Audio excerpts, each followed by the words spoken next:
to our session today. So the session, this was advertised, you would have seen, and probably this is what pulled you in to think, okay, this is something that I'm interested in. It's to looking at how we can support our child outside of the nest. So nest being obviously home, and what happens when they leave us. We often talk about what happens at home, what happens at school, and then it's the success of graduation and our children then leave us. But what happens next? ... We talk about character and well-being. What you have just come up with doesn't fit on that side, does it, as parents? But that's what we focus on in education, and bearing in mind that I'm coming from a teaching background, this is what we focus on. That's what schools focus on. Success for your children. I heard happiness 3 times. 20 years, I want them to be happy. That's what I heard. Character and well-being is about the communication, the collaboration, the mindfulness, the emotional management, the self-motivation, and the perseverance, resilience. So this is all about character and well-being. What you all came up with was from this side. What schools often think about is on this side. Now, I'm very fortunate to work in a school which they recognize that without this, you can't have this. Fragile thoroughbreds are these children who then have none of this, but all of this. So when they leave us and they leave the nest and they don't have these skills, it doesn't matter about that. They falter and they fall. The reason I got excited and interested in this project is because my son didn't have an easy time at university, and nobody was talking about that. He's very honest now about it, and he's saying, Mum, we need to talk about this. We need to talk about the fact that when we go to university as international kids, it's really, really hard. It is much more challenging now, in his view, than it was 20, 30 years ago when we were at university. Things have changed substantially. Communication has changed substantially, which makes this side, the right side, so much more important. David Brooks he wrote a fantastic book called Road to Character. He's on television, PBN, a lot at the moment because he does a lot of political commentary on Trump at the moment. But he actually has written this book, which is about life is much more important. It's much more about the character and the person that we are. The Road to Character is the book. He talks about most of us have a stronger idea of how to achieve success in our careers than we do of how to go about developing profound character. So are we educating our children both at school and at home to have that amazing CV? Is that what our goal is? And you've all come back to me and said, well, actually, that's not what we want as parents. So when we talk to educators, we talk about what's called the CV virtues, i.e. the perfect CV, and the eulogy virtues. What do people say after you're gone? Do people talk about the CV? Or do they talk about the person that you are? They talk about the person you are. Now, what is discovered when I did my research amongst students, because what I did was, after I discovered my son was having issues, I started talking to my friends, and then I thought, right, I'm going to start talking to students. And then I started digging around and started talking to students who were telling me and being very honest and saying, it is really hard to get the mental health support that we need at universities. You should look at the support that's provided by the universities before you go to the universities. 1 in 4 students in universities are receiving help or actively pursuing mental health support, counselling support. It's skyrocketing, and it's a very good point. People are talking about it. People are reaching out for support from the universities. Even the universities are struggling. This is why it's in the press at the moment. It's everywhere. There's this academic year, I think in the UK, there's 6 universities that have launched an app where they're tracking data to find out what's real-time, what students are experiencing in terms of the university experience. Students that I talked to said, we come from very wealthy families, so our parents put us into halls and we have our own little ensuite bathroom and our own little kitchenette. Well, what is that? That's isolation. So these students actually don't have in their halls of residence an opportunity to share a shower with, shower rooms with somebody. They don't go and make baked beans in the kitchen with somebody else and make those connections. They don't. They're isolated. If they're in social sciences degree, maybe they've got 6 hours, 8 hours of lectures a week. That's it. How do they cope with that? There are 2 books I wanted to recommend to you tonight.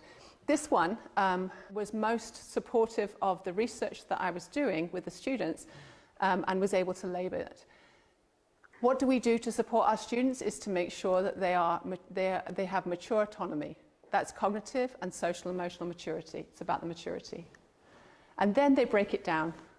They break it down to 8 key components of social emotional maturity. Now, whether your child is a young one or actually is a teenager, it doesn't really matter, because you can find things like consciousness, which is, are you ready to take responsibility for the consequences of your actions? You can do that with a 3-year-old, you can do that with a 5-year-old, you can do that with an 18-year-old.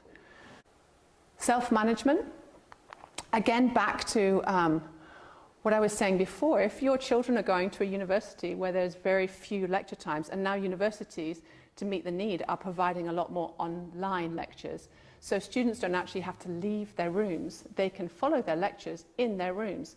So not only now are they in their rooms with their little kitchenette and their bathroom, but they have their education in front of them. They don't socialize. They're not going out and connecting with other people. The best advice I had was from a student who, he's graduated, he's doing his master's now, and he said, you know, Mrs. Eckstein, he said, actually, you need to do a sport. You need to do a team sport. You need to have the routine of going out and training. You need to have the game. It gives you the adrenaline. You need to go out and make these connections. It forces you to have a routine. So, interpersonal skills was number 3. Are you ready to make friends, deal with roommates, hallmates, and find suitable social activities? Can you do that? This is about connections. This is about letting go of your friends back in Switzerland a little bit, and recognizing that you're going to have to take a step forward. It doesn't mean that you forget them, neglect them, but you move forward and you have to connect with others. So how do we prepare our children now who are still at home with us? How do I prepare my 13-year-old? Is I'm trying to put her into as many different contexts as possible. Go out and make some friends here. How about trying this new sport? She's doing a martial arts sport now. It's the 3rd week that she's doing it. I said, go and try it. Do it. It's putting her into a new situation where she's meeting friends, new friends, in unusual situations. I'm trying to break down that habit of behavior that keeps her in a little bubble that happens so often when we're in international schools or we're parents of kids in international schools. Trying to break the routine. Marshmallow test, very famous test. Does everybody know about this one? The idea of having a marshmallow in front of you, a child. What age group was it? I think it was it 4 to 6, 5? Yeah. That was it, delayed gratification, exactly. And they made a correlation between delayed gratification and success in later life. And they said, well, if you can delay the gratification, then you get successful. Okay, so what happens then? Let's take this context. What happens with this as a teenager? That's your marshmallow. So if I'm working and my teacher has said, oh, get onto Google Classroom or whatever, and you need to have your phone with you to access this, or you need your computer. How did they stop the social media and concentrate on the work? And how do you do that? How do they do that? And are you as parents and teachers also finding a way to do that? So I was working with the grade 12s, and we were looking through different strategies, and one of them said, oh, Mrs. Eckstein, the Forest app. And I said, has anyone heard of the Forest app? The Forest app. You grow trees on your phone. And I said, what do you mean you grow trees on your phone? How does that work? Well, you put the Forest app on, you click on it, and then it will stay on that screen, and a little tree will grow. And then you'll have another tree, and it grows a forest. However, if you swipe out of it, you kill all the trees. Like, really? You kill all the trees? Yeah, deforestation in one swoop. Angela Duckworth wrote a book about grit, and essentially grit is about being able to cope with frustration, disappointment, and failure, and persist. So it's, rather than call it grit, I always call it bounce back ability. Do you have bounce back ability? Do you take each failure as an understanding that it's a way of growth, of learning? Failure isn't negative, it's positive because it gives you more information than success does. So if you succeed all the time, you don't really learn from those. But if you fail, you sure learn for that, because you kind of think about what on earth went wrong. How would I make sure that works better next time? So it's actually changing, it's flipping that discourse, those patterns of communication that we have at home and with the kids, to say failure is not bad. Failure is an opportunity to try a different way, to move forward. Risk management. We know, and this is again perhaps another topic to talk about the changing teenage brain and how a lot of behaviors actually, it's biological. There's a wonderful, at the end I'll show you the book, written by a neurologist and behaviorist, and she was looking at the correlation between behavior in teenagers and what was happening in the brain. This is so important for us to understand because we say men are from Mars, women are from Venus, but teenagers are from a different planet completely, absolutely completely, and we need to stop saying, oh, well, you know, I wouldn't do that. Think back. Did you? As a teenager, did you make those rash decisions? Would you have passed the marshmallow test? Would you have, you know, are we putting an adult perspective onto a teenage behavior? Number 7 is self-acceptance. So there's something called destructive perfectionism. So for example, if you are perfect, if you imagine your child and you think about your child, do they like to get everything right all the time? Do they equate their identity with the success, the grade, the achievement? Or do they equate success with who they are as people? So what does that mean? Are they holding too much onto the grade, that part, or onto the decisions that they made as a person? Because if your child is thinking, you know, this is brilliant, I am an A student, that's it, I'm an A mathematics student, that's my success, that's my defining identity, that's who I am.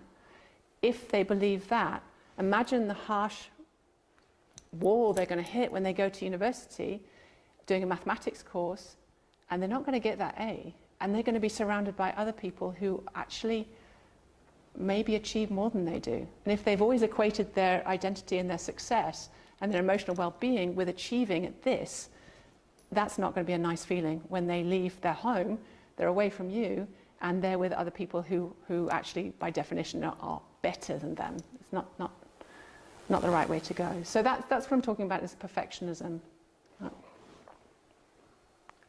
Open mindset, help seeking. Are you ready to ask for help when things aren't going well for you? This goes back to what we were talking before about mental health issues. Many more students are reaching out for help. In schools now, when I started teaching, we didn't have counsellors at school. We didn't have special needs departments. We didn't have, it's like, no, we don't have that. There was no need. Of course there was a need. But now people are being much more vocal about what is needed for students, for children, and for parents and teachers alike. The reason I chose those 8 was because they echoed what my little research group was saying. They said, be aware, as soon as you go to university, you will be judged. You'll be judged on your accent. You'll be judged on the way that you look. People will stereotype you all the time. It happens. And then if you come from Switzerland, and my research pool came from Switzerland, they said it's really, really hard, you know, because everybody equates Switzerland with being this hugely affluent country. And so they automatically think we're really rich and that we have lots of money and this is who we are. And then because we have this kind of like, you know, trans-international accent, because we've gone to an international school, then we're really odd. And I said, well, what did you do? And they said, well, we just stopped talking about it. We didn't tell people where we came from, and we didn't tell people that we were third culture kids. We didn't share all our experiences about, oh my goodness, you know, when you're in, you know, for us, when in Istanbul, the call to prayer every morning was like so amazing. It was like one of those things that makes your heart sink. No, absolutely not. You know, you wouldn't talk about the call to prayer in a university in the UK. It doesn't fit with the stereotype people are putting on you. Know yourself. Understand your identities. Third culture kids, sometimes you don't share, and that's okay. You don't have to. Connect with others and ask for help. One girl said to me, she said, you know, you have to be uncomfortable. You have to know that you will be uncomfortable. Going to university is all about being uncomfortable. It's about joining the clubs. It's about, you know, making the first move to make a friendship. It's all about that part, and to know what's coming. And what my little research group said, we really, really wish, Miss Eckstein, somebody had sat us down before and talked to us about this, because they said these would be the best years of our lives. This would be amazing. University is incredible. It is good, but it's really, really hard socially and emotionally, and having the skills to support that. I'm going to do a little activity that you can take home and do with your family. Essentially, when people ask me what is it we can do with our kids when we go home, it's about communication and understanding the identity of your child and helping them understand who they are as well. and knowing that that identity will change depending on context, and that's okay, but to be self-aware. So these are my buckets. I actually borrowed them from a friend who's got little children, and apparently they're the bath tools. So these are the bath buckets. So this is the biggest bucket. This bucket here is who you are, your identity, okay? So who are you as a parent? What do you believe? The next stage, what do you believe as a parent? What are your beliefs about parenting? As a parent, what do you say and what do you do? This is the bit that everybody sees. Okay? Your identity and your beliefs is internal. This is about your actions and your words as a parent. Okay, so maybe think about the last conversation that you had with your child. Identity, who you are. Does it equal your beliefs? And do your actions and words match? So you all talked about what your identity, what you believed your identity was. Your beliefs and your words. They should all match. If your actions and your words don't match your identity or who you believe you are as a parent, there's a disconnect. And you need to go back and think, rethink your identity as a parent. So I really like this. Now, what I didn't say was when I was growing up and when I moved to England, my mum was a psychologist, she was a counsellor, we were her test dummies, so we would sit down and she would talk about stuff all the time, and we would just want to be angry and not have it analysed all the time and run out the door. It was really, really hard. And so, but what she did with us, which was really good, is she sat us down with her big butcher paper, and this was years and years ago, and she said, okay, who are the people in your circle? Who are your support network? And this, when the kids were talking to me about having their close friends and the people who are supporting them, this is parents, this is friends, this is counsellors. Who is going to be able to support me when I go to university? You know, when the title of this is preparing them for success outside the nest, right? So they shouldn't be alone, but who's going to support them? So actually doing this diagram with your kids before they go away and say, who do you identify as being the support structures? How do we do this? What university supports do we have in place? You know, checking out the university together. Who do we go if we need to get help? And then checking if you're the person that they need. I automatically assumed that my son would be absolutely fine because I'd done a brilliant job, hadn't I? So off he went. He would be fine. He wasn't fine. In his second year, I was waking up every morning to make sure he got out of bed and went to lectures because he wasn't going. Because he realised nobody cared. Nobody missed you at lectures. Nobody looked for you. Why bother? What was the point? Might as well sit in front of my computer and just do it that way and just, you know. And the only reason I knew there was a problem was because I got a letter through from the university saying he's missed lectures. And I was like, son, let's talk about this.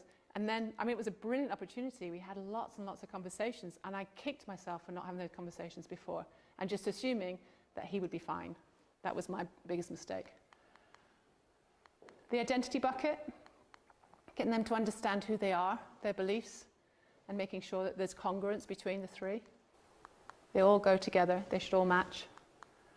Ikigai, this is a Japanese concept. We're actually doing it at the moment with our grade 11s.